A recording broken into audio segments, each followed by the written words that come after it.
for you. Thank you, Premier. Look, not a great deal to say. It's great to see 2 days in a row under 200. Certainly we're trending down. That is showing up in the stabilisation in our hospital figures as well.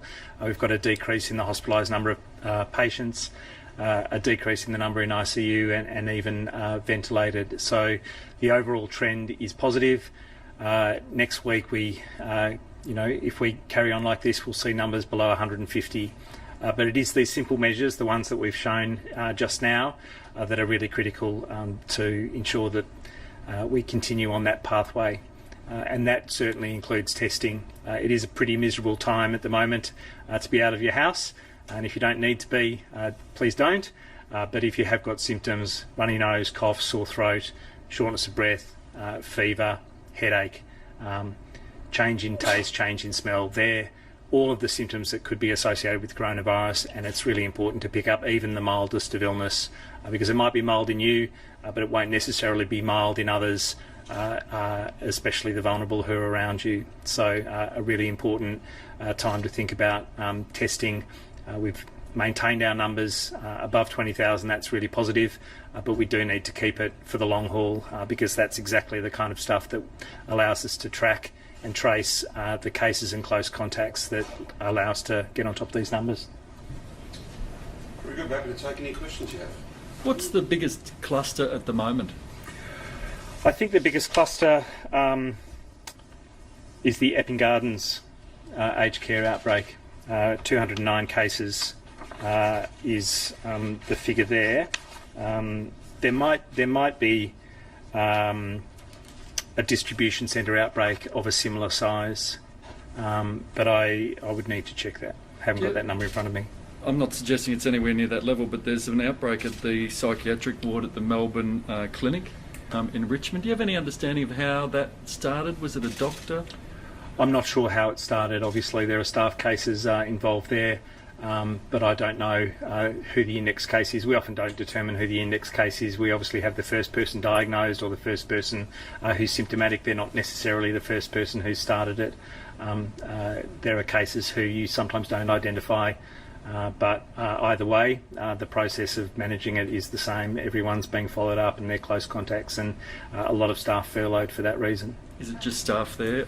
Any patients affected? I'm not sure of the full details for that facility, sorry. Okay. Have we had in the many thousands who have tested positive, has anyone tested positive twice in Victoria yet? So I know the question you're getting at, which is someone who's been unwell, recovered, tested negative and tested positive later on. It doesn't seem to be something that occurs. There are some rare case reports internationally that may not be reinfection. They may actually just be someone who's tested positive, negative and positive, because you can take a swab that's not as good the first time it's been taken, or the viral levels get down to a very low level where they just tip below that threshold for being positive, and then something reinvigorates the virus in some way.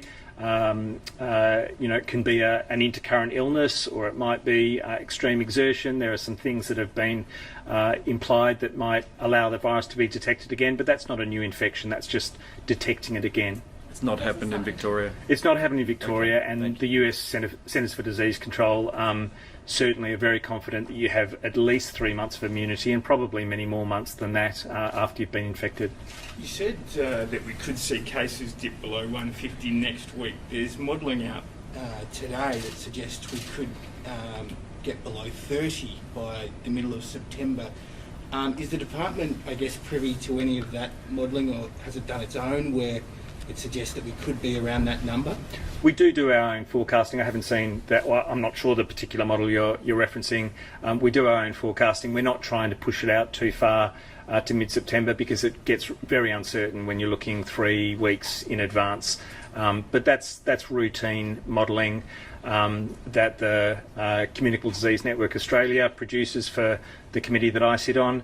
But it does have very wide intervals in terms of what the low number and what the high number can be. So we can't hang our hats on that kind of forecasting when it's so far out. How long would you like to see us wearing masks after stage 4?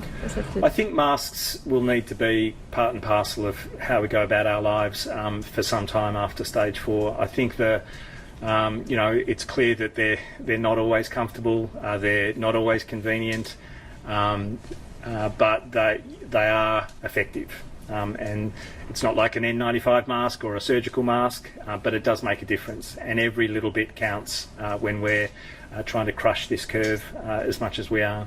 When you say for some time, what's your definition of that broadly? Look, it all depends on the numbers that we're seeing. If we've got no community transmission whatsoever, then I'm not going to be recommending masks beyond that once we've got an assurance that that's the case, if we can get there. So that's what it will take?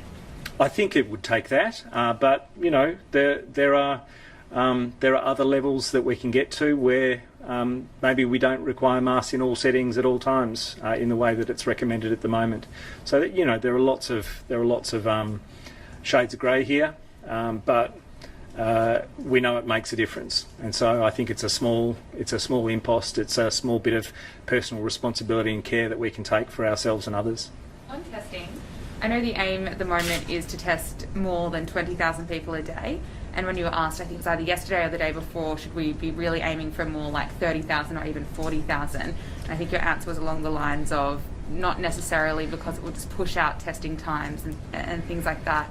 Do you think we should maybe increase our testing capacity so it wouldn't necessarily push out our testing times, seeing as there are just so many cases that with an unknown source? We are looking at our testing capacity, so every day we're looking at ways to kind of reduce that turnaround time.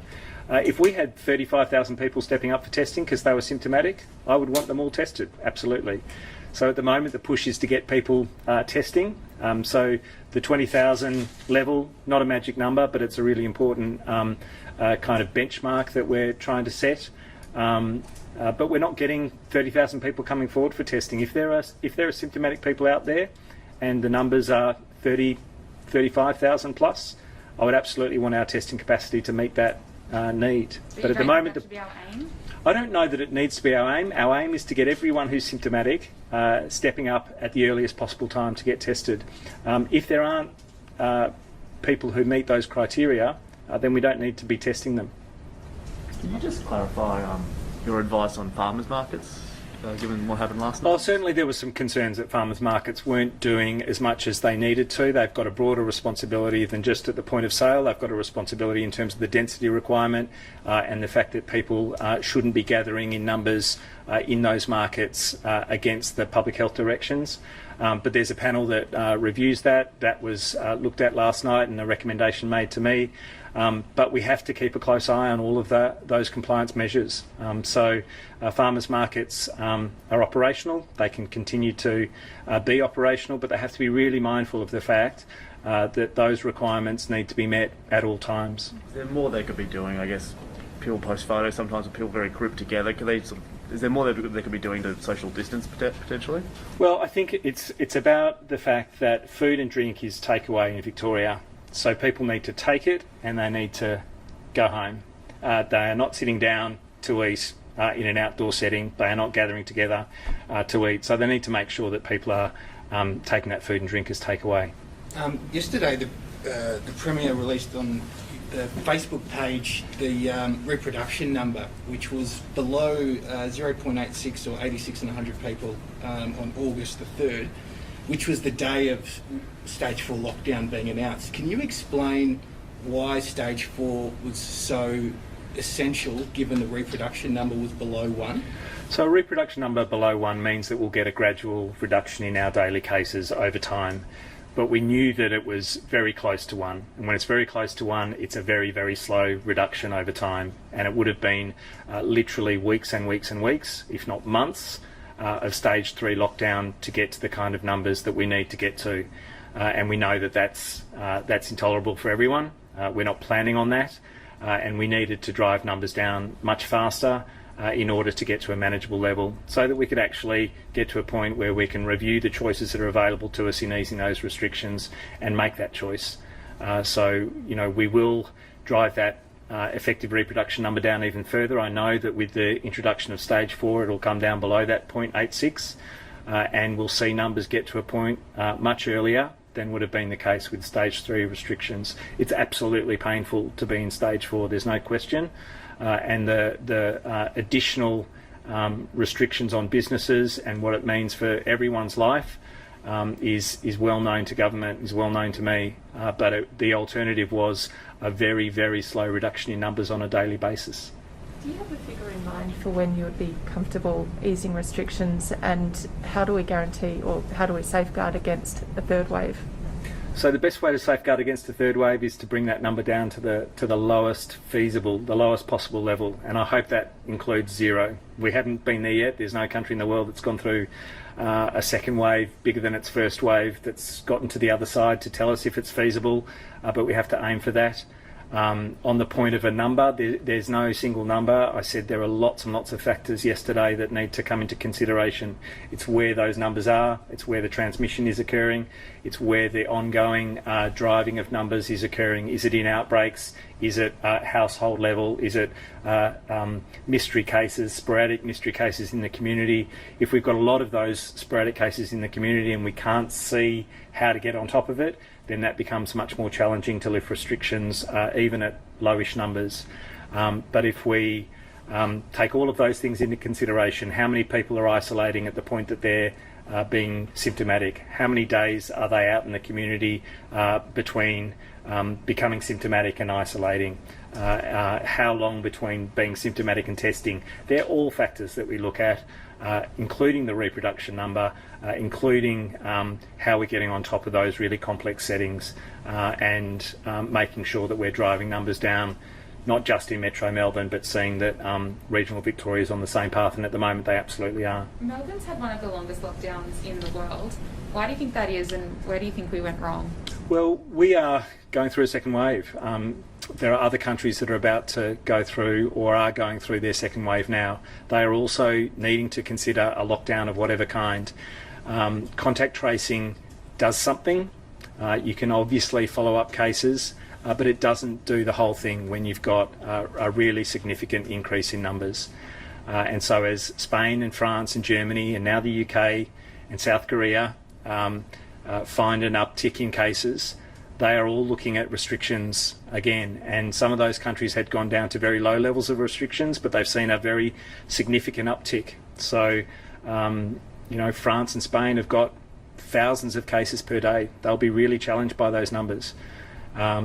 Victoria was on a path of reducing our restrictions because we were driving numbers down, but our uptick in cases happened even as we had a really low effective reproduction number. There was a super spreader event of whatever kind that really challenged us, and so there is no alternative than to have both an effective track and trace system, but also the restrictions that allow us to get on top of that transmission.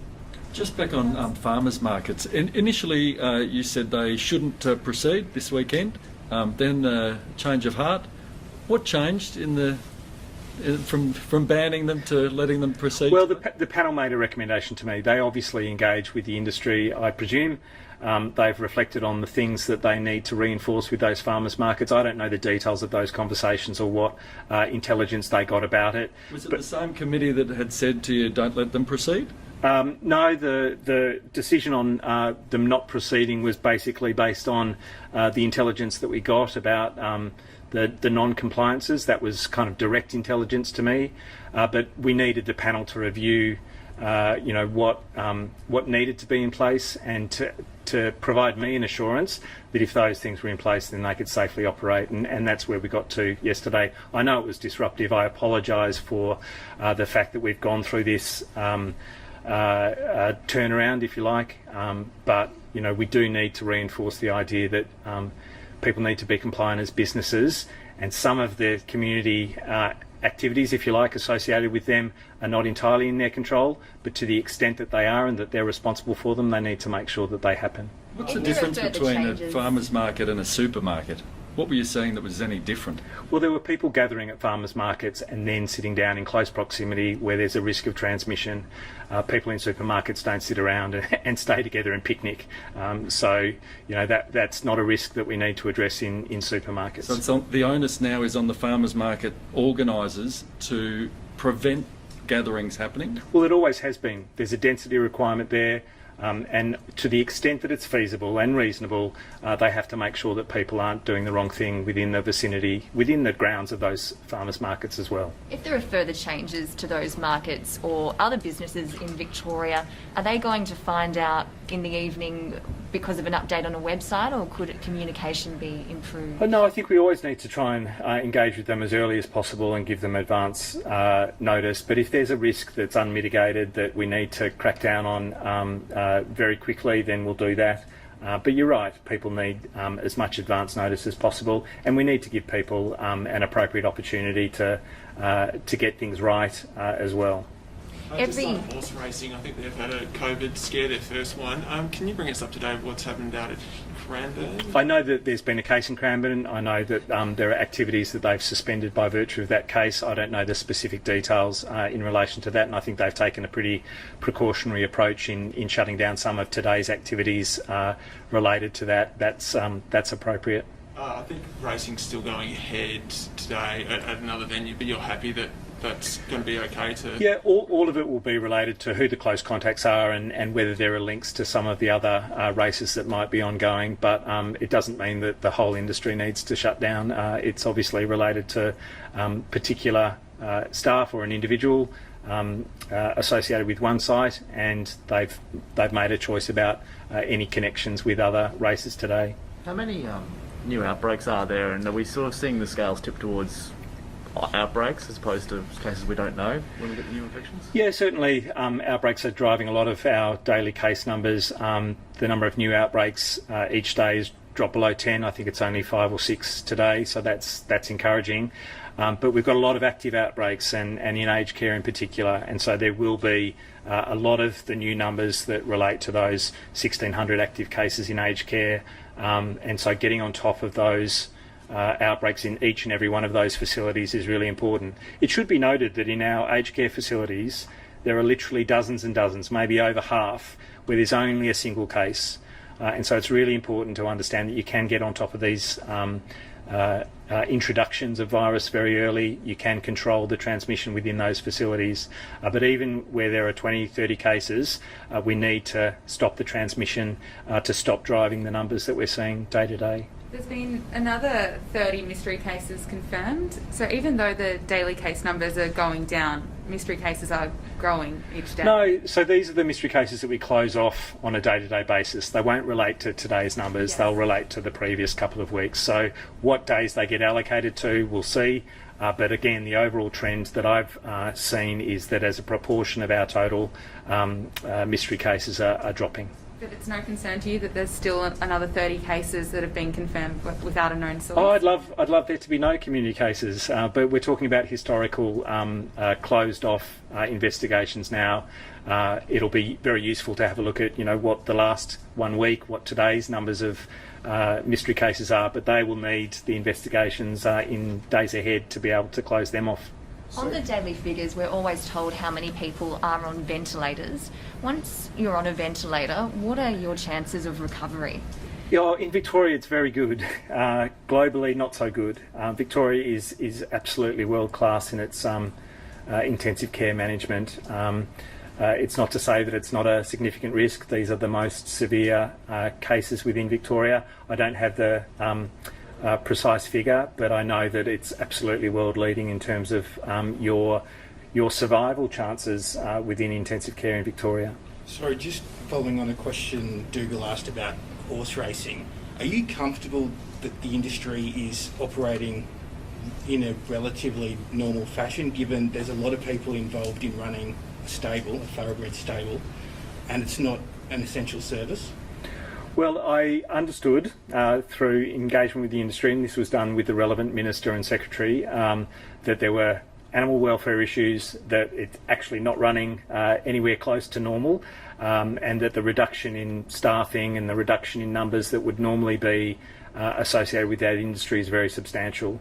We've not seen outbreaks associated with it. We've got a case, obviously, that's led to a response in terms of reduction in activity, but I think that represents the community transmission that we're seeing.